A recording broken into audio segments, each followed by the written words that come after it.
주제는 이제 역사에서 배우는 왕의 리더십. 조선시대 왕 이야기인데요. 조선시대 왕 하면 기본적으로 드는 이미지 같은 걸까요? 이러면 이제 일단은 권력의 정점이다.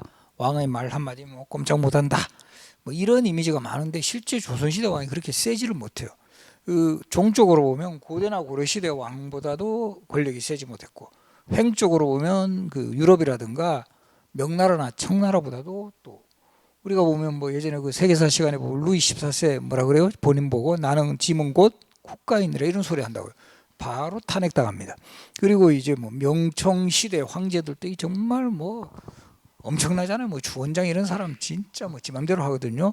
근데 이 조선시대 왕은 물론 그런 왕이 있어요. 연산군 바로 이제 쫓아냈고, 대부분의 왕들은 유교 이념에 의해서 이렇게 정말 이거를 정말 귀에 정말 인이 박히도록 그런 이야기들을 많이 이제 듣기 때문에 왕이 먼저 도덕적이어야 되고 모범적이어야 되고 백성을 위한 정치를 해야 되고.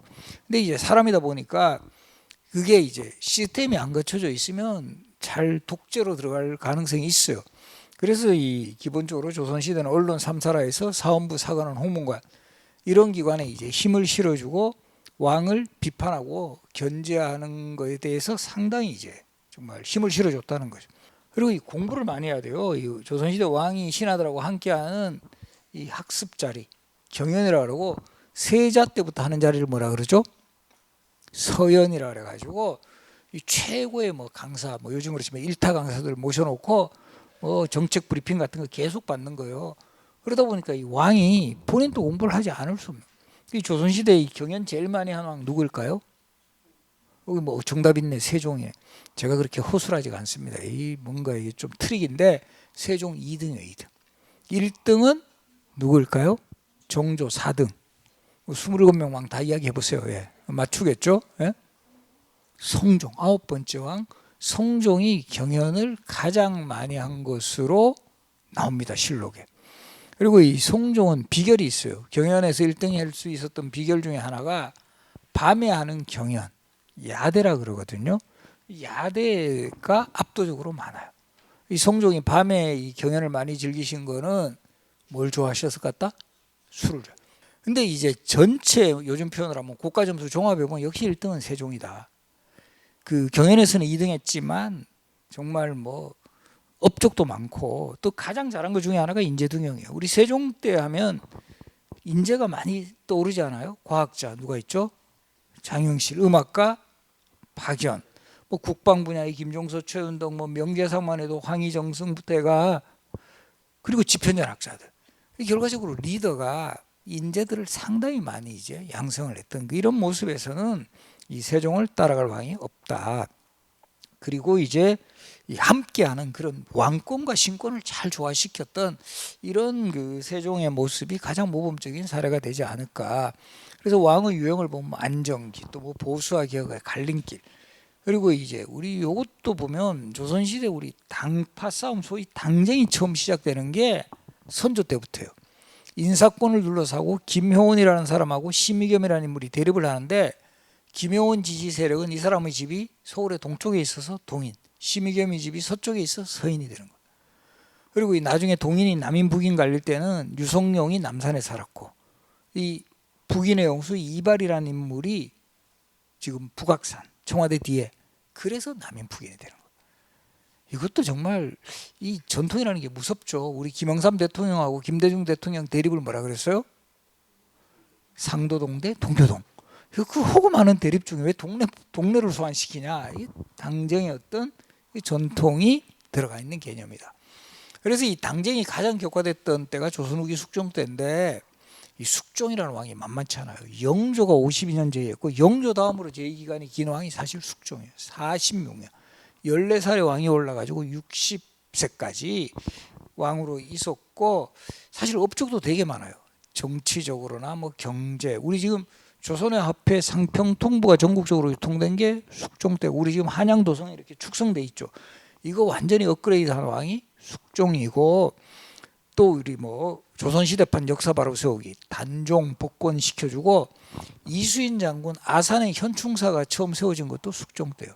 업적이 되게 많은데도 불구하고 숙종이라는 왕은 사실은 그 존재감이 약해. 누구 때문에 이 존재감이 약해? 그렇죠. 장희빈 임팩트가 너무 강한 거야. 이제까지 뭐 영화나 드라마에서 항상 장희빈이 주인공이었지 숙종이 주인공인 적 한 번도 없어요. 그러다 보니까 늘 뭐 조연이다 보니 뭐 궁중 여인들이 치마폭에 휩쓸려 가지고 막 우왕좌왕하고 이런 모습만 그려져 버린 거예요. 그래서 저는 이 숙종을 좀 복권시킬 필요가 있다. 그리고 이제 전쟁, 그러니까 조선시대 기준으로 보면 최악의 왕은 연산군 광해군, 쫓겨난 왕이.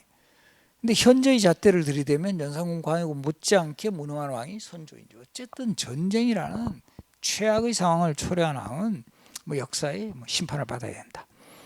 그래서 어쨌든 이 조선시대의 왕은 이런 뭐 안정기든 위기의식이든 이것에서 가장 그 합리적인 방법으로 정말 나라를 이끌고 또 백성들을 조금은 더 편안하게 살 수 있게 하는 그런 지위에 있었다. 그래서 이제 역대 왕들의 이제 사례별로 한번 살펴보면 조선은 27명의 왕이 배출됐는데 가장 아이러니한 상황이 원칙은 적장자가 후계자가 되는 시스템이에요. 적장자라면 적자의 장자겠죠. 적자의 반대말 뭐다? 대비되는 말 서자죠. 조선시대 왕비는 무조건 한 명이에요. 이 왕비나 계비의 소생은 적자가 되는 거고, 근데 왕비나 계비만 믿고 있다가 보면 왕실의 자손들이 안정적으로 생산이 안 되니까 왕도 합법적으로 첩을 들일 수 있어요. 왕의 첩을 뭐라 그럴까요? 통칭해서 왕의 첩 전체를 후궁이라 그러죠. 그래서 이 후궁도 풍계가 있어요. 빈, 귀인, 소위, 수기, 소용, 수경, 소원, 수공까지.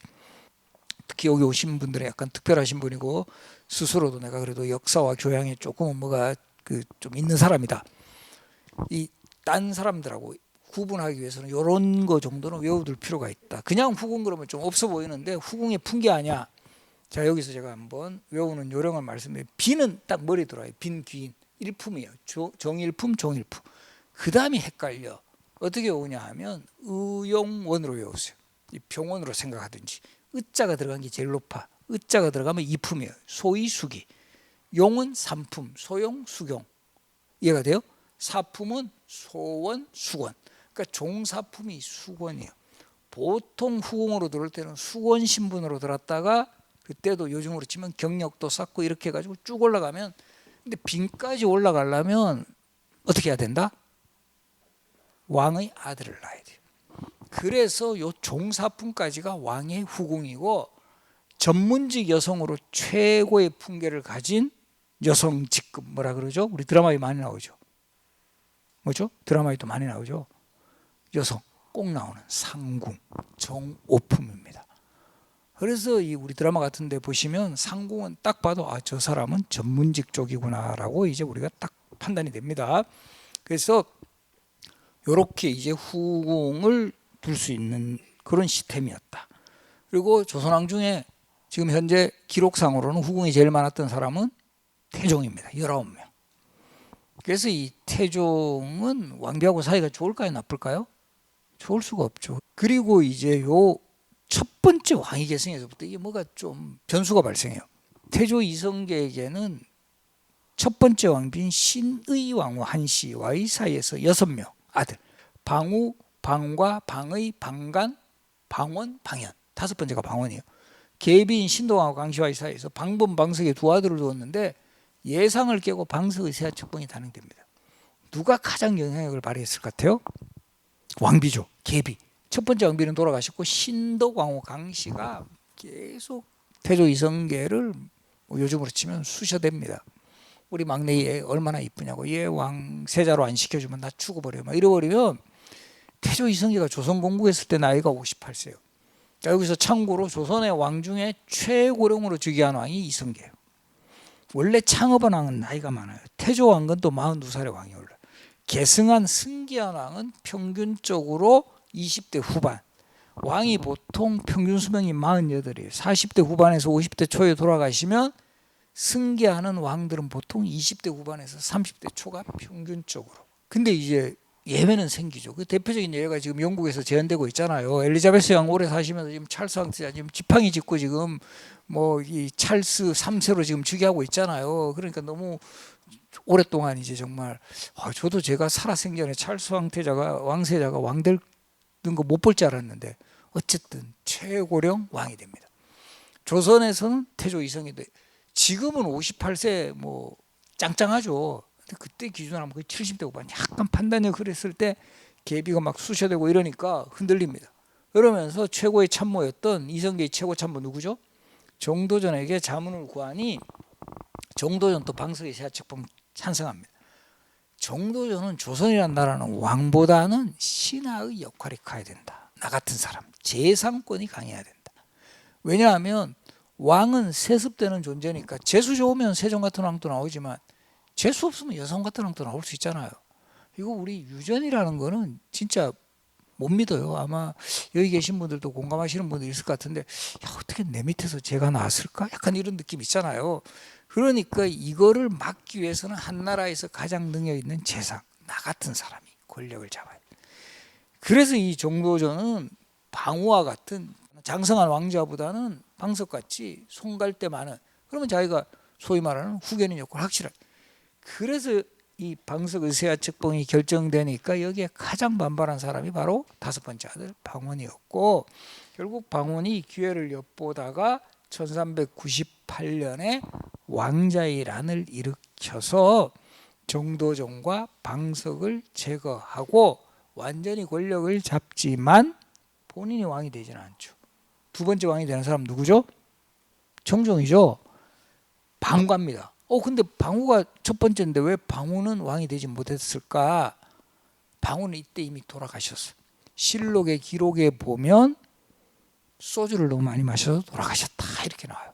이 소주 때문에 결국 일찍 돌아가시니까 실질적인 적장자가 방과였고, 이방원의 입장에서는 결과적으로 나는 적장자로가 승계하는 이런 전통을 만들기 위한 뭐 필연적인 그런 정말 행동이었다 이렇게 하는 거죠.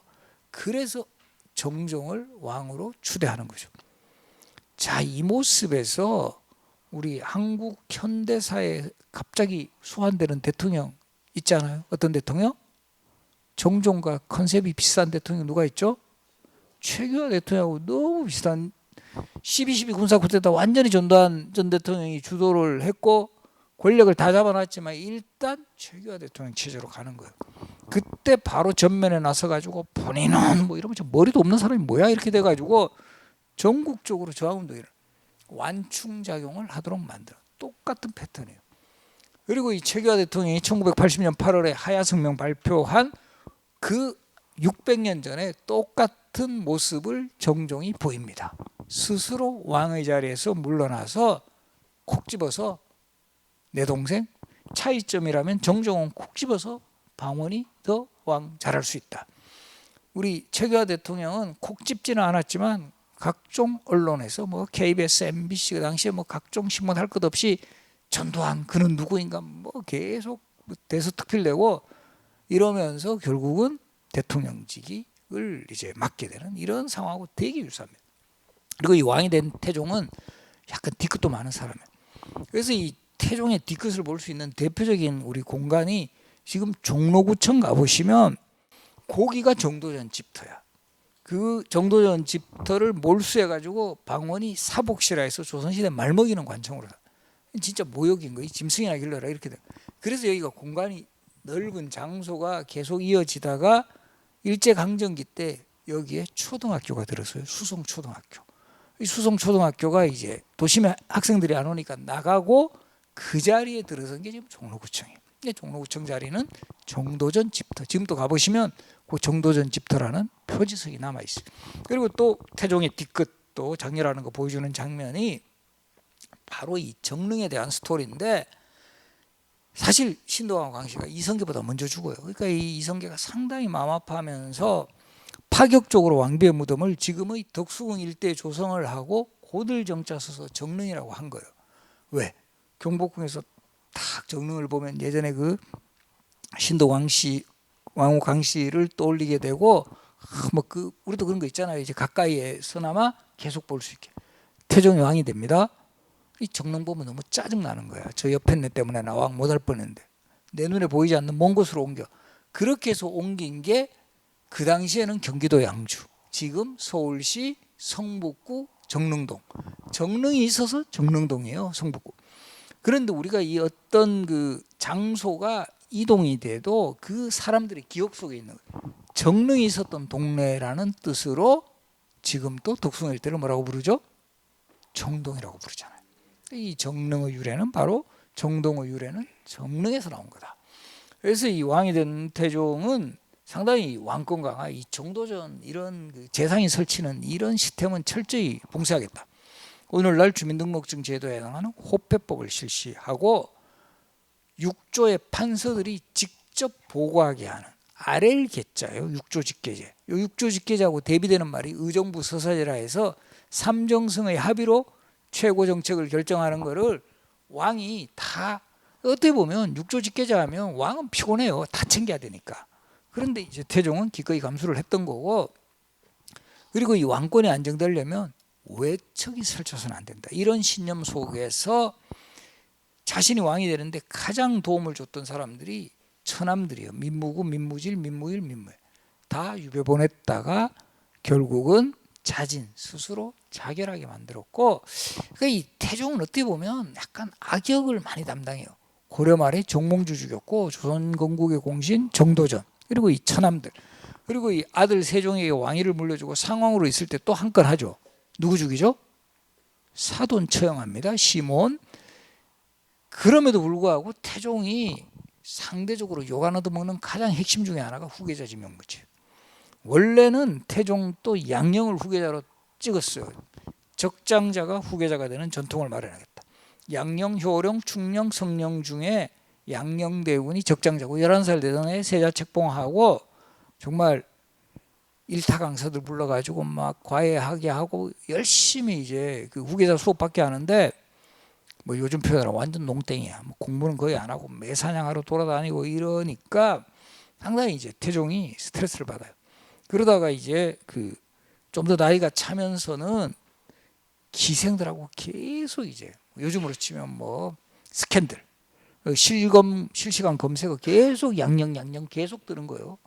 소행, 칠점생, 봉지련, 초공장 다 양령과 그 스캔들이 일어났던 기생들. 그래서 제가 예전에 역사전을 그날 시간에도 이렇게 이야기했는데, 양령대군이 우리 역사에서 공을 세운 점이라면 기생들의 실명을 알게 하는 데는 아주 큰 도움을 줬다라고 이제 이야기를 했었는데, 결국 이게 이제 겹치니까 이 태종이 대안을 생각해요. 그때 생각했던 인물이 세 번째 아들 충령.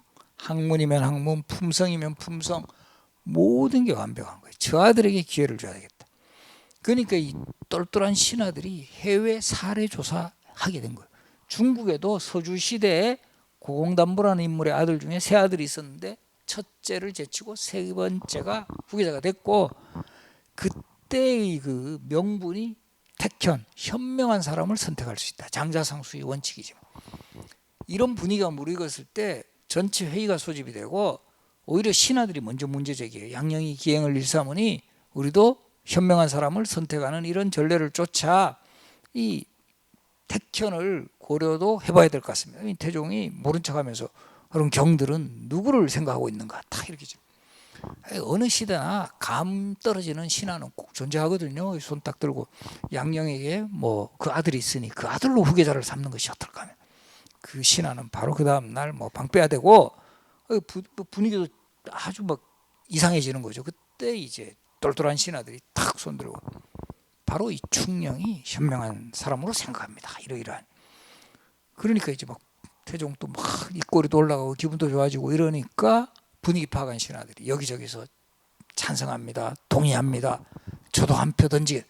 경들의 뜻이 다 그러하니 양령을 피하고 충령을 후계자로 1418년 6월 3일의 일이었고, 이게 저는 우리 역사 속 최고의 선택 장면이다. 이 세종이 탄생하는 순간.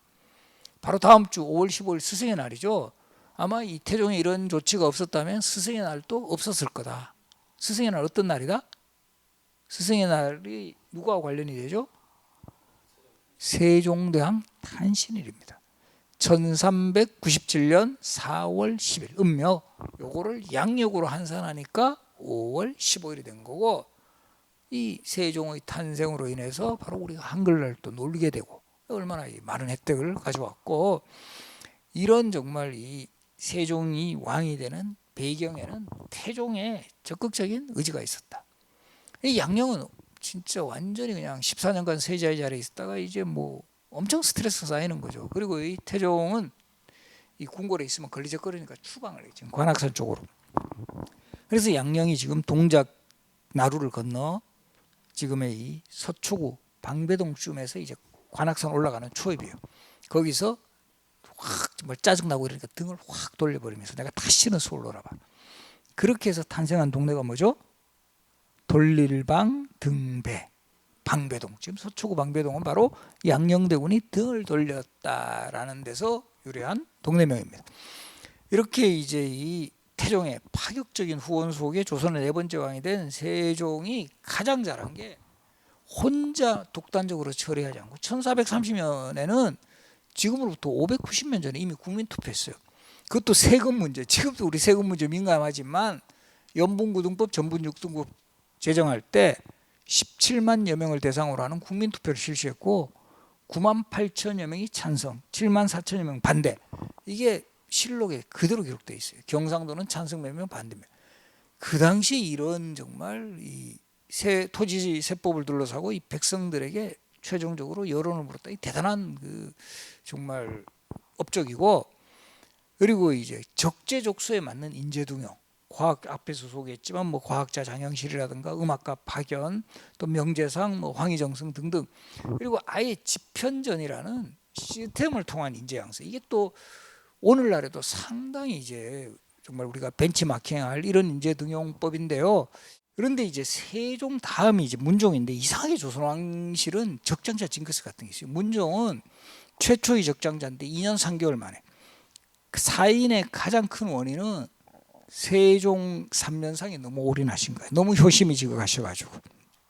우리 지금 3일장 해도 힘든데 그 3년상 맨날 곡하고 울고 완전 떨어지죠. 세력이 국상으로 온몸이 바싹 여의셨고 이것이 화근이 되어 돌아가셨다 이렇게 나오고요. 문종 다음에 단종. 그래서 어린 나이에 왕이 올랐고 삼촌인 수양대군 즉 세조에게 왕위를 빼앗겼고, 근데 세조의 맏아들 의경세도 일찍 죽어요. 그래서 예종 때 어떤 일이 벌어지냐 하면 세종의 무덤을 옮깁니다. 세종은 지금 세종대왕의 무덤 어디 있죠? 어디 있다? 경기도 여주에 있죠. 근데 원래는 거기가 아니라 세종은 돌아가시기 전에 자기 무덤 자리 딱 정해놔요. 아버지 태종의 무덤 있는 헐릉, 지금 서초구 내곡동에 있죠. 헐릉 옆에 조성을 하고 실제 거기에 묻히는데 이 최양성 같은 풍수지리 전문가들이 이곳은 무덤 쓸 땅이 아니다. 이곳에 무덤을 쓰면 절사, 후사가 끊어지고 그 손장자, 장자가 훼손된다. 근데 이게 너무 맞아떨어지는 거예요. 문종, 단종, 의경세자. 그래서 정말 다시 무덤 자리를 살펴보니 부적절하더라. 그렇게 해서 옮긴 게 바로 지금의 경기도 여주. 이런 걸 우리가 철릉이라고 합니다. 의외로 조선왕릉 철릉된 게 되게 많아요. 한 곳에 있었던 게 아니라 여기 대표적인 게 바로 여기 옆에 있는 정릉이 그래요. 원래 설릉은 성종과 그 계비인 정현왕후 윤씨의 무덤인데 중종 같은 경우는 어디에 묻히냐면 중종의 첫 번째 왕비는 당경왕후 신실라 해가지고 중종이 왕이 되자마자 7일 만에 쫓겨나요. 아버지가 신수군이라 해서 연산군의 처남이라 요즘으로 치면 적폐 세력의 딸을 왕비로 올릴 수 없어요. 그렇게 해서 계비로 들은 여인이 장경왕후 윤씨고 인종을 낳고 이제 바로 산후 출산 후유증으로 죽게 되는데, 장경왕후의 무덤을 지금 서삼릉에 있는 휘릉이라는 무덤이 휘릉, 지금 경기도 고양시에 있는. 그리고 중종이 승하한 후에는 휘릉 옆에 묻혔어요. 그리고 중종의 두 번째 계비, 즉 장경왕후가 죽고 두 번째로 들어온 계비가 그 유명한 문정왕후 윤씨. 그러니까 문정왕후 윤씨 입장에서는 자기도 남편한테 가려면 그렇다고 연이어서 묻힐 수는 없고 일단은 남편을 떼와야 되겠다. 그래서 아들 명종이 왕으로 있을 때 영향력을 발휘해가지고 일단 중종의 무덤을, 명부는 아버지 무덤 곁에 와야 된다. 그리고 또 하나의 명부는 지금 우리 여기 바로 여기로 가면 예전에 봉은사는 선정릉의 원찰이에요. 봉은사라는 절이 이 왕릉을 잘 지켜줄 거다. 이런 명분으로 중종을 이 지금의 정릉으로 유치하는 데까지는 성공했어. 그리고 당연히 자기가 죽으면 그 옆자리 가려고 그랬죠. 근데 이제 아무리 권력이 있어도 자기 죽은 후에는 이거 장담 못해요. 명종 때 무덤을, 명종은 되게 또 완전히 마마보이예요. 저쪽으로 옮기려고 했지만 너무 반대가 심해. 왜냐하면 선릉을 잘못 썼다 이미. 왜냐하면 이쪽이 지금 강남 코엑스 쪽 있죠. 여기가 옛날에 한강이 흘렀어요. 물길이 흘러가는 곳이야. 저지대예요, 저지대. 이미 설릉도 지금 막 잠기고 이러는 마당에 지금 선정릉 다 이게 침수위 있고 이런데 여기는 도저히 안 된다. 그래서 저 산자락에 지금의 저 불암산 자락에 태릉을 조성을 하고, 그래서 문정왕후는 그곳에 묻힌 거예요. 명종은 또 유일하게 아버지 무덤 곁에 가지 않고 어머니 옆에 간 거예요. 그래서 우리 태강릉이라고 합니다. 태릉과 강릉 이렇게 되는 거예요. 그래서 이런 또 스토리가 있고, 그 바람에 정말 중종은 졸지에 부인 3명이나 계셨음에도 불구하고 첫 번째 왕비는 이미 이제 폐위돼 가지고 지금 저 양주에 가면 올릉이라고 있습니다. 올릉이 이제 단경왕후의 무덤이고, 이 장경왕후는 저 희릉에 가 있죠. 본인은 여기 정말 호래비도 아닌데 호래비처럼 거기다가 또 강남 빌딩 숲에 지금 둘러싸여 가지고, 이게 보면 이 무덤에도 이런 정치적인 여러 상황들이, 그래서 아마 여기 계신 분들도 이런 쪽에 관심 많을 것 같은데, 그래서 요 과정에서 예종도 차남으로 왕이 올랐고, 예종이 또 일찍 죽어요. 그 아들이 있었는데 제한대군이 4살밖에 되지 않아서, 그 다음에 누가 왕이 되느냐 하면 이 의경세자가 2명의 아들을 낳고 죽었어요. 의경세자의 부인이 그 유명한 소양환씨, 인수대비. 그래서 이 의경세자의 아들이 월상군, 잘상군. 원칙대로라면 월상군이 넘버2인데 월상군을 제치고 잘상군이 왕이 된 데는 요즘 표현을 하면 장인 찬스를 쓴 거예요. 한명회가 장인이었어요. 그래서 이 한명회의 권력을 좀 빌릴 필요가 있었던 왕실하고도 이렇게 적절하게 타협해서, 그래서 이 조선의 9번째 왕이 됐고, 앞에 소개했듯이 경연도 가장 열심히 했고 성과도 많아요. 조선의 헌법, 경국대전, 뭐 역사서, 동국 통감하면서, 그래서 왕의 호칭도 성종이 된다. 우리 왕의 호칭은 살아생전에 붙는 게 아니라 돌아가신 후에 이 왕의 업적을 딱 한 글자로 올려서, 뭐 효성이 지으셨다 효종, 학문에 뛰어나셨다 문종, 우리 시대의 완성을 보았다, 이런 의미를 담고 있습니다. 근데 이 성종의 아들이, 아버지는 이렇게 모범생이었는데 아들은 또 이런 경우도 꽤 많죠, 그죠? 근데 어떻게 보면 적장자 프리미엄을 잘못 활용한 거 사례. 내가 적장자인데 누가 나한테 시비 걸어, 이런 마인드도 있었고, 성종이 경연 제일 열심히 하니까 세자 시절부터 이게 불만이에요. 야, 아버지 왜 저렇게 살아, 왕인데 맨날 신하들한테 휘둘리고 공부하자 그러면 뭐 알았다 그러고, 나는 저렇게 안 살 거야. 왕이 되자마자 제일 먼저 한 것 중에 하나가 경연을 폐지합니다. 거기다가 3사, 언론 3사 다 폐지해버리고, 그러니까 이 간신들이 막 활개를 치고, 거기다가 이제 노는 거 좋아해가지고 맨날 이제 뭐 파티합니다. 전국에 뽑아들인 기생을 칭하는 명칭이 흥청이에요. 그래서 이것을 사람들이 조롱해서 뭐라 그런다?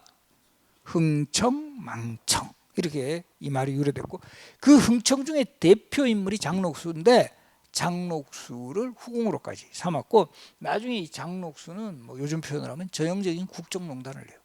그래서 이 그녀가 붓을 잡으면 모든 권력과 금력이 그녀의 손아귀에서 났다. 근데 이 연산군이 쫓겨나면서 장록수도 분노한 백성들이 던진 돌과 기아장에 맞아 죽었다, 이렇게 나옵니다.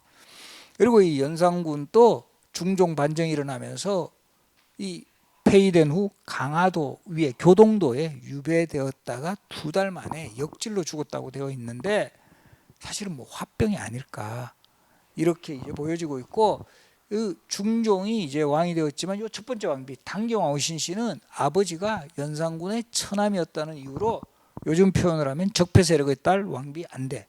바로 7일 만에 폐위돼요. 단경왕후가 쫓겨나고 나서 첫 번째 계비가 장경왕후인데 인종을 낳았지만 앞에 소개했듯이 출산후유증으로 돌아가시고. 근데 요 장경왕후도 그렇고요. 우리 성종의 계비가 패비윤 씨가 성종의 계비예요. 패비윤 씨도 그렇고요. 장경왕후도 그렇고, 요때 계비의 공통점이 있어요. 뭘까요? 책 읽으신 분들 혹시 기억나세요? 후궁 중에서 승진시킵니다. 원래 왕비는 간택, 외부 간택, 요즘으로 치면 공채가 원칙인데 왕비 새로 뽑으려면 여러 가지 뭐 신경 쓰일 게 많으니까 요즘으로 치면 이미 검증된 사람 중에서 내신 관리 잘하는 사람 승진시키는 가산점이 있어요. 왕의 아들을 임신하고 있으면 패비윤 씨가 연산군 임신하고 있어서 가산점. 그래서 이때도 장경화가 죽고 나서는 후궁 중에 승진시키려고 했어요. 그럼 넘버원이 누구냐 하면 1순위가 이때 복성군을 가지고 있었던, 그래서 예전에 우리 2000년에 했던 여인천하라는 드라마 기억나세요? 누가 생각나죠? 도지원 씨가 바로 이 경빈박 씨가 1순위 후보인데, 이게 왜 이때 도지원 씨, 즉 경빈박 씨는 되지 못했냐? 경빈박 씨 결정적인 흠이 있어요. 흥청 출신이었어요. 그러니까 요즘 표현을 하면 국모를 흥청 출신으로는 할 수 없다. 그러니까 이제부터라도 공채로 하자, 외부 간택으로 하자. 그렇게 해서 첫 번째 케이스로 계비가 된 사람이 바로 문정왕입니다. 그러니까 문정왕과 프라이드가 높을 수밖에 없어요. 옛날에 나 이대 나온 여자애처럼 나 공채 일기야, 약간 이런 마인드야. 그러다 보니까 이 아들 명종이 어린 나이에 왕이 오르니까 수렴청정하면서 상당히 권력을 행사했죠. 그런데 이 명종의 아들이 순회세라고 있었는데 요절하는 바람에 적자 출신으로 후계 계승이 끊겨버려요. 그렇게 해서 우리 선조는 왕실에서 최초로 반계 출신, 할머니가 후궁이에요, 창빈한 씨가. 그리고 이때 또 재밌는 에피소드가 있는데, 명종이 이제 후계자 이렇게 좀 선택을 하기 위해서 왕자들 불러 모아놓고 익성관 보여주면서 너희들 이거 한 번씩 써보라. 이러니까 다른 형들은 막 쓰고 셀카 찍고 SNS에 올리고 난리가 났는데, 선조는 나이가 제일 적었는데도 두 손으로 관을 받들어 어전에 도로 갖다 놓고 머리를 숙여 사용하면, 이것이 어찌 보통 사람이 쓸 수 있는 것입니다. 이것은 왕만이 쓸 수 있는 것입니다. 어찌 제가 감히 명종이 심히 기특하게 여겨 왕위를 전해줄 뜻을 정하였다. 면접 한번 잘 보면 된다라는 것을 보여주고 있고, 그렇게 해서 왕이 된 이런 모습에서 선조 똑똑했어요, 처음에는. 근데 이제 문제는 위기 관리는 겨. 임진왜란이 났을 때 너무 우왕좌왕하면서 우주까지 피난 가고, 이게 부담이 되니까 임진왜란 끝난 후에 농공행상할 때도 전쟁에서 죽으라고 싸웠던 사람들 선무공신이라고 해요. 18명 임명된 데 비해 자기 따라 피난을 길을 수행한, 거기서 밥 해주고 말 끌어주고 이런 사람은 무려 80몇 명. 뭐가 잘못됐죠. 그리고 이때 광해군이 왕세자 신분으로 참전을 했어요. 그런 모습을 또 우리 영화로 예전에 만든 적이 있어요. 대립군이라는 영화 보셨나요? 이 여진구 씨가 이 세자로 나와가지고 이제 그때 참전할 때, 그래서 광해군이 왕이 되어서도 국방이라든가 외교 쪽으로는 좀 자질을 보였는데, 광해군도 내치 부분은 적장자였던 영창대군 죽이고 어머니 폐위시키고 무리하게 궁궐 짓고, 거기다가 소수 세력, 북인 중에서도 대북 세력만 끌어서 쓰다가 결과적으로 반대 세력 결집시켜주고 1623년 인조 반정이 일어납니다. 그리고 인조 반정이 일어나면 후에는 광해군 때 했던 거는 하나부터 열까지 다 뒤집어 버려요. 그래서 이 광해군이 잘못한 거 뒤집는 거는 맞지만 국방 외교는 잘한 부분인데 이것마저 뒤집어 버리니까 결과적으로 후금을 자극해서 정묘호란, 그리고 1636년 이때는 형제관계 맺고 나간 후금이 물러갔다가 다시 군신관계 요구하면서 청태종이 12만 대군을 읽고 직접 쳐들어온 게 바로 병자호란의 시작이었고, 47일 남한산성에서 버티다가 지휘본부로 활용되었던 수호장대고, 바로 지금의 이 삼전 나루터, 그리고 여기에 이제 자신의 승전비를 세우게 한 게 바로 대청 황제의 공덕비. 우리는 기분 나쁘니까 이 삼전 나루터에 있는 비석이다 해서 삼전도비라고 불리죠. 그리고 이 항복의 조건으로 2명의 왕자가 인질로 청나라에 끌려가요. 첫째 소현세자, 두 번째 복림대군. 근데 이 소현세자는 8년간의 인질 생활을 마치고 돌아오자마자 2달 만에 음운의 죽음을 당합니다. 실록의 기록에서조차 온몸이 검은 빛이었고 이목구비 7구멍에서는 붉은 피가 나오므로 곁에 있는 사람도 얼굴빛을 분별할 수 없어 마치 약물에 중독. 실록 기록에 이처럼 세세하게 소위 말하는 독살 의혹이 제기된 인물은 소현세자가 유일해요. 과연 독살되었을까? 가능성이 매우 높다. 왜냐하면 아버지 인조하고 상당히 갈등을 보여요. 청나라 심양생 인질 생활하면서 청나라는 이제 오랑캐라고만 생각해서는 안 돼. 우리가 벤치마킹해야 할 대상이다. 내가 왕이 되면 이제 대결의 시대가 아닌 우화 협력의 시대. 이게 인조하고 상당히 트러블 요소가 됐고 의문의 죽음을 당. 아들이 3명이나 있었음에도 불구하고 인조의 선택은 두 번째 아들 복림대군, 즉 효종이고. 그래서 효종하면 우리 교과서에 맨날 북벌 나오잖아요. 아버지의 복수를 대신 할 수밖에 없는 그런 그 입장이었다. 그래서 요 소현세와 독살설 가지고는 바로 작년이죠. 영화 나왔죠. 뭐죠? 바로 작년에 요 자료를 바탕으로 만든 영화 올빼미가 바로 요것을 소재로 해서 만들었고, 그리고 이제 이 효종의 아들이 또 적장자예요. 근데 이 현종 정말 존재감 없죠. 15년 제에도 존재감 없고, 현종의 유산이라면 숙종이라는 7명 적장자 중에 유일하게 제대로 정말 왕권을 행사한, 그런 앞에 소개했듯이 장일인 때문에 존재감이 가려져 있지만, 숙종이라는 왕이 있었기 때문에 소위 말하는 18세기 영조, 정조 시대로 가는 어떤 디딤돌이었다. 그래서 영조는 뭐 정치적으로는 탕평, 경제적으로는 균열, 그리고 각종 편찬 사업, 그리고 이제 이 그런 항상 영조의 발목을 잡은 이 사도세자의 비극까지. 영조가 42살에 낳은 늦둥이 아들이었는데 처음에 정말 기워했고 관심을 가졌는데 기대에 부응하지 못하니까 영조가 또 성격이 만만찮아요. 어느 날 순간부터 완전히 구박덩어리로 전락하고, 실제 사도세자는 정신병, 광증, 이 분노하면 또 궁녀도 죽이고 내시도 죽이고 막 이러니까 영조 입장에서는 이 사도세자를 정말 통제할 인물은 나밖에 없다, 이렇게 판단을 하고 결국 1762년 디주에 가도 죽이는 참변 임오 화변이라. 이 모양에 또 어떤 사건이 있죠. 우리 근대사에서는 1882년 임오 굴란, 또 임오 굴란에서 플러스 120년 하면 2002년 임오 월드컵까지, 이 모양에 이렇게 중요한 사건이 있었구나. 영조 입장에서는 손자는 또 되게 똑똑해. 그리고 누가 처신을 잘했냐면 해경고 홍씨가. 사실은 한중록은 우리가 흔히 생각하면 뭐 한마는 아니에요. 한갈 한자입니다. 궁중에서 한각의 승기록이고, 거기에서는 사도세자가 이 광증이 있다는 것을 상당히 많이 기록을 하고 있어요. 어쩔 수가 없었다. 그러니까 영조 입장에서도 저 며느리는 정말 고마운 거죠. 그리고 시아버지 처분이 옳았다. 그래서 여태 보면 정조를 또 왕으로 올리는 데는 해경홍 씨 역할도 컸고, 정조는 왕이 된 후에 뭐 규장각, 그리고 우리 신도시 수원 화성건설, 화성이 지금 유네스코 세계유산으로 지정될 수 있었던 데는 이 화성성역이라는 공사 보고서가 정말 잘 기록이 되어 있고요. 여기에 보면 공사에 참여한 사람들 실명도 다 나와요. 뭐 최몽술, 유돌세, 충청도 중에서는 김순놈이도 나와요. 순한놈. 그리고 여기 보면 강아지도 나옵니다. 강아지. 그러니까 이 당시의 서민들의 이름까지 다 기록된 이 정말 이 훌륭한 공사 보고서였고, 정조가 이 화성행차 해경호 홍씨 회가변 때 갔던 이 하이라이트 8폭의 병풍을 이게 지금 최고의 걸작으로 평가받아요. 김홍도가 주관해가 그린 거고, 한강에 뭐 배달이 놓고 서장대에서 군사훈련하고, 이때 백성들이 정말 많이 그 참관하는 이런 장면도 보입니다. 근데 안타깝게도 정조가 1800년에 딱 돌아갔어요. 훌륭한 왕들은 좀 깔끔하게 돌아가시는데 나는 19세기는 안 건드렸어 뭐 이러면서.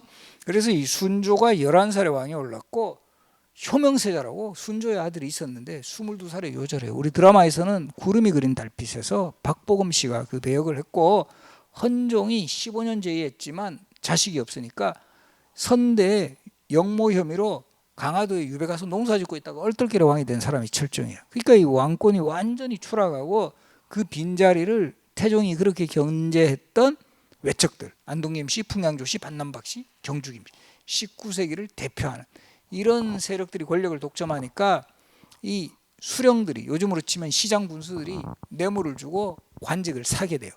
그러면 본전 뽑아야 되니까 백성들을 착취하고, 그래서 이 19세기는 흔히 말하는 밀란의 시대, 홍경래난 진주밀란, 여기에다 기름을 부은 게 개항이 되면서 일제의 경제 침투부터 해가지고, 이때는 사실 서양 세력도 다 돌아요. 미국도 뭐 운산의 금강 채굴권 가져오고 뭐 철도 무설권 가져가고. 그래도 초창에는 일본을 견제할 수 있는 세력으로 청나라가 있었고 러시아가 있었는데, 청일전쟁에서 일본이 이기고 러일전쟁에서 마저 승리하니까 완전히 조선은 내 거다. 그리고 이때는 미국도 일본 편이었어요. 테프트 가츠랑 밀약을 맺어가지고 필리핀에서 자기들 지배권 확보하는 대신에 방임을 해버린 거죠. 그러니까 일본 입장에서는 이제 뭐 아무도 우리를 터치할 세력 없다. 그래서 일단 외교권 박탈하고 항의하는 고종황제, 해이그에 특사 보냈다라는 걸 빌미로 강제 퇴위시키고, 허수아비 황제, 순종황제 올려놓고 바로 이제 경술국지, 한일 강제 평합조약을 맺으면서 518년간의 조선의 역사가 마감이 되고, 뭐 강력한 왕권을 확립했던 왕도 있었고 세종이나 성종이 가장 모범적으로 보이는데요. 찬물을 잘 활용하면서 체제와 문물을 정비하나 광해군이나 정조는 기어이 오가던 시대를 살았고 어느 정도는 성과를 보였죠. 선조의 잘못된 농공행상, 인조의 잘못된 외교 노선은 우리가 철저하게 반성의 계기로 삼아야 된다. 영종조 시대 18세기 뭔가 중흥의 조짐을 보였지만 19세기 세도 정치 이전기와 외세의 압력으로 막을 내리는 이 조선 왕조의 뭐 역사 그리고 이 왕의 리더십 제가 한 6, 70분 정도 강의했는데 분명히 조선시대 강의했는데 지금 상하고 상당히 맞물리는 장면들이 많이 나와요. 그래서 역사가 중요한 거예요. 역사는 과거와 현재에 대하다. 항상 반복될 수 있는 상황들이 온다. 그래도 우리가 역사를 좀 더 잘 알고 있으면 이 잘못된 상황은 줄여나갈 수 있고 좀 잘된 상황들은 개성을 할 수 있고 이게 역사가 가지는 큰 힘이다. 그리고 오늘날 민주사회가 도래했지만 그 역사 속 리더가 보였던 이런 리더십 중에 특히 세종 같은 왕이 대표적인데 적절한 정책 추진, 여론을 존중하는 모습, 도덕성과 청음 이런 모습들은 지금의 우리 리더 뭐 지금 정치권뿐만 아니라 각 분야의 리더들은 이건 뭐 시대를 불문하고 갖추어야 할 덕목이다. 강의는 여기서 마무리하겠습니다.